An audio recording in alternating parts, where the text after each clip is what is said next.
Imagine you are a hiring manager at a tech company. You've just finished an interview with a candidate who seemed perfect.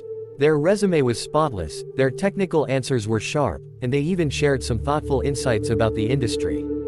You hire them, send them a laptop, and give them access to the corporate network. But here is the problem: that person doesn't exist. Or, more accurately, the person you interviewed was a carefully crafted digital puppet, operated by a criminal syndicate thousands of miles away.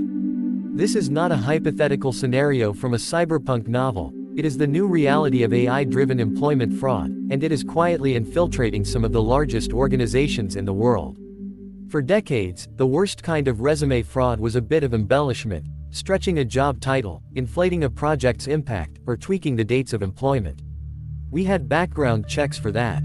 But we are now in the age of synthetic identities. Threat actors are using generative AI to create entire, verifiable personas from scratch. They don't just copy a resume, they build a whole digital footprint. They create AI-generated LinkedIn profiles with hundreds of endorsements, manufacture portfolios that look like they were built by a decade-long veteran, and even generate professional headshots that are algorithmically perfect. By the time the application hits your inbox, the candidate looks like a dream hire. The real danger begins when the interview process starts. In the past, a remote interview was a reliable way to gauge a candidate's personality and communication style. But today, cybercriminals are using real-time deepfake technology. During a video call, they can overlay a high-fidelity, AI-generated face onto their own, perfectly synced with their movements.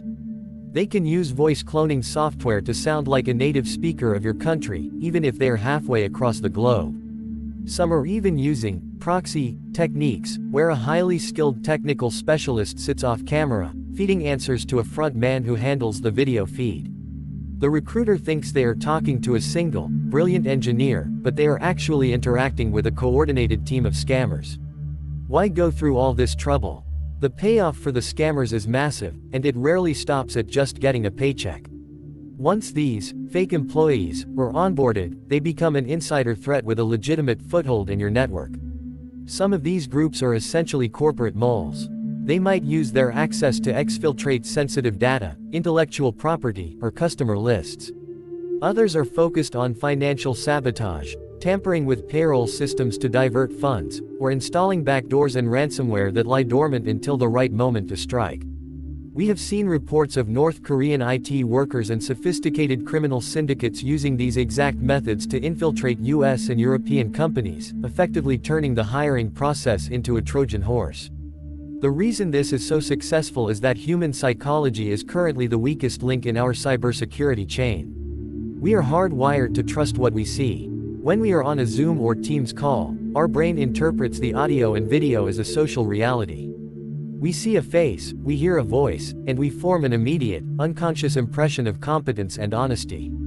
Scammers exploit this. They know that if they can make you feel like you have met the person, you are significantly less likely to verify their credentials with the rigor you would otherwise apply. Studies have shown that even trained professionals struggle to identify deepfakes in real time, often performing no better than a coin flip. The tech in our hiring process has become a vulnerability. So, how do we push back against an enemy that can fake our own sensory input? The first step is to shift our mindset from assume trust to zero trust hiring. This doesn't mean treating every candidate like a criminal, but it does mean acknowledging that the digital persona you see is not the same as the physical person on the other end. Companies need to stop relying solely on remote video calls for critical technical assessments. While remote work is here to stay, final stage interviews should, whenever possible, involve a degree of in-person verification or, at the very least, much more rigorous identity proofing that doesn't rely on just one channel. We also need to pay closer attention to the tells.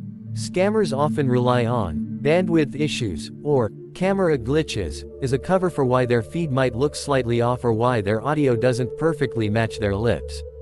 Any candidate who is consistently evasive about turning on their camera, or whose video quality feels strangely processed or artificial, should be treated with extreme caution. Furthermore, we need to bring IT and security teams into the HR process earlier.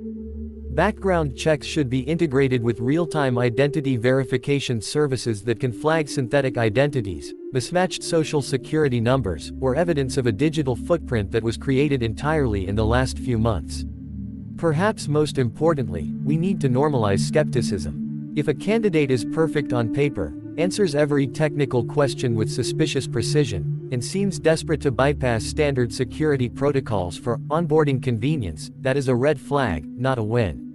The culture of the remote-first company has often prioritized speed and efficiency, but that speed is exactly what hackers are using to their advantage. We have to slow down the hiring pipeline for high-access roles. The future of recruitment is a constant arms race between security professionals and the people trying to bypass them. As our detection tools get better at spotting deepfakes, the scammers will undoubtedly find new ways to make their AI agents more convincing. But if we continue to build our hiring processes on the assumption that seeing is believing, we are leaving the front door to our businesses wide open. We are moving into a world where identity is not something you see, but something you verify. By combining better technology with a healthy dose of human intuition, we can start to close that gap.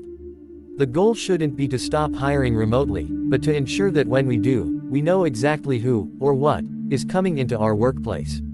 The next time you find a candidate who seems too good to be true, listen to that gut feeling. In the era of AI-driven crime, your intuition might just be the best firewall you have.